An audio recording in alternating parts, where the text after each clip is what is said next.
Welcome to the FWOT Show on the Coil Entertainment Network, pointing out idiocy, one story at a time. I'm Rob Steele, that's Jesus Jones in the background, and Donald Trump, which frankly is enough of a punchline as it is anyway. Donald Trump just made it legal to have churches endorse political leaders. Because who needs separation of church and state? Yeah. Millions of people are against this idea, including, surprisingly, the Reverend Billy Graham. Yeah, I wasn't expecting that either. He says, and I'll quote, "I don't want to see any religious bigotry in any form. It would disturb me if there was a wedding between the religious fundamentalists and the political right. The hard right has no interest in religion except to manipulate it." And you know what? He's absolutely right. I never thought I'd agree with, Billy Graham on anything, especially religion. But I will on this. But also, a wedding between fundamentalists and the far right. Aren't both of those mainly white males who are against a gay marriage? Yeah, I'm just throwing that out. Well, I'm thinking about Trump, which is something I really don't want to do and won't be for the rest of this show after this particular story. It's not about Donnie, though. There's a restaurant in Washington, D.C. that employs a guy named Chef Jose Andres. He's a popular chef who, earned the title of chef. It's not just, I'm a chef now. No, he earned it. He's very good at this. And he's very big into helping feed homeless people and immigrants and sending food to countries with natural disasters and stuff. Really cool guy.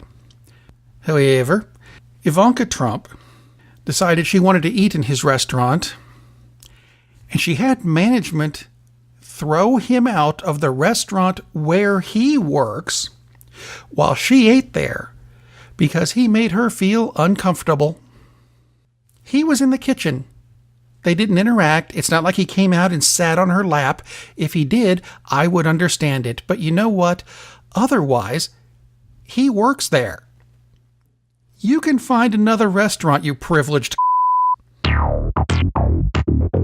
Now, some of you may have noticed that the Grammys were this past Sunday. Frankly, I wasn't paying a whole lot of attention because, as far as I'm concerned, they stopped making music a few years ago. None of the bands I like are still going. But I digress. There was a study that came out concerning the Grammys that said 90.7% of the Grammy nominees since 2012 have been male. Got a couple things to go along with this. First off, that's not a study. That's looking at a list and counting.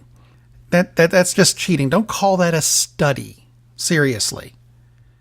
People who do actual studies get pissed off when people like you go, 1, 2, oh, there's 7 of them. It must be a study. No, it's called counting. Back to kindergarten with you. Now, a lot of these nominees are not the artists themselves. It's actually the people behind the stage, the producers, the audio engineers, those people. There's tons of them. And yes, most of them are male. That's not my fault. Don't blame me for that. I suspect it is something similar to something that happened with the Detroit Tigers a few years ago. Now bear with me on this, there is a parallel. Back in 1996, the Detroit Tigers Major League Baseball team needed a new general manager. And so they put out the ad, we need a new general manager. And they had, I think it was only like 6 people that they interviewed. Now the NAACP got a hold of the list of the people they interviewed and had a cow. None of the people you interviewed were African American. How dare you? Well, their response was, the reason we didn't interview any African Americans was because none of them applied. Do you really want us to go out on the street and just grab somebody and interview them? Because I'm pretty sure they're not going to get the job that way. Just saying. Similarly here, if more females were not in front of the microphone singing into it, but behind the microphone with the little slider things. Huh? Yeah. If they applied for those positions, they'd probably get them. And then that 90.7% would go down because more females would be involved. If they don't want to be involved and are not involved, Why exactly are you blaming the people who are involved? I don't get that. Makes no sense. Something that does make sense, and I'm going to stick with baseball, actually, because it's a segue. 2 wheels, lots of gyroscopes. Wonderful thing. Just changing teams. The Cleveland Indians, who have had a lot of crap because of their name, because Native Americans look at their team and go, that is racist. And you know what? I kind of get that name. Some of the ones that have to do with Native American names, I don't consider racist, like the Chicago Blackhawks in hockey. I don't think that's a racist, derogatory use of the name. I think it's the use of the name the way it's intended, which is to strike fear into the hearts of your opponents. Blackhawks. That's just a cool name, and yes, it's the name of a Native American tribe. But it's done in a respectful way, I think, similar to the Florida Seminoles. Same concept. As opposed to that NFL team in D.C., which has the Native American equivalent of the N-word for their name. Not going there. Or the University of North Dakota. See, I like this. That's a team that was the Fighting Sioux. S-I-O-U-X. Not like the Banshees. That's a different thing altogether. They changed their name to the Fighting Hawks. You know what? That's cool. Even though I think Fighting Sioux is kind of in the same vein as Blackhawks, but you know what? You want to change it, make everybody happy, go right ahead. The Cleveland Indians are close, I think, to changing their name.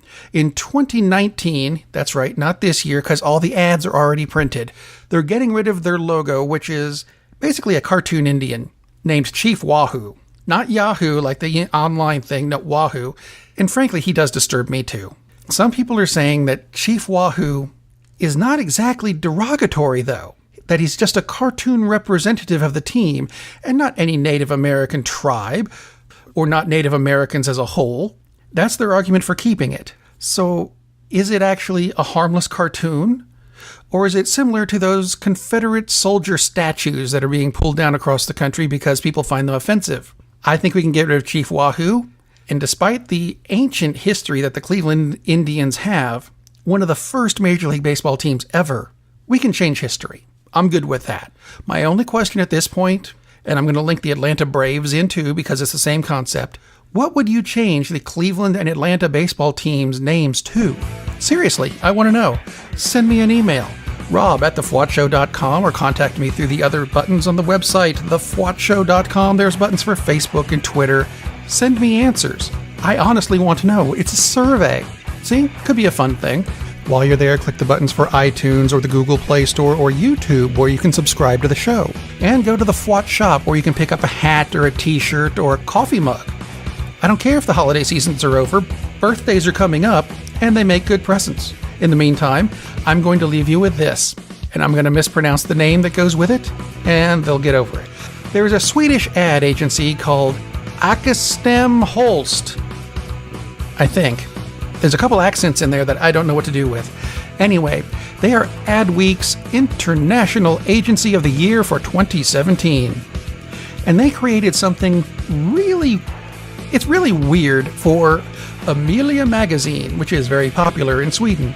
It's an ad for an IKEA crib for your baby, like you get, which is actually being advertised for 995, I guess it's euro, which seems a bit pricey, but whatever, that's not the point.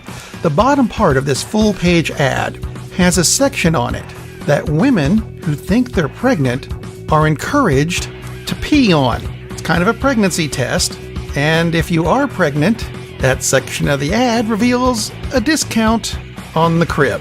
All right, I'll give them creativity, but wow, I really do feel bad for the cashiers who have to take those coupons. Don't you? So, remember this. Your job, it doesn't suck nearly as much now, does it? Yeah. Have a nice week, and I'll see you next time.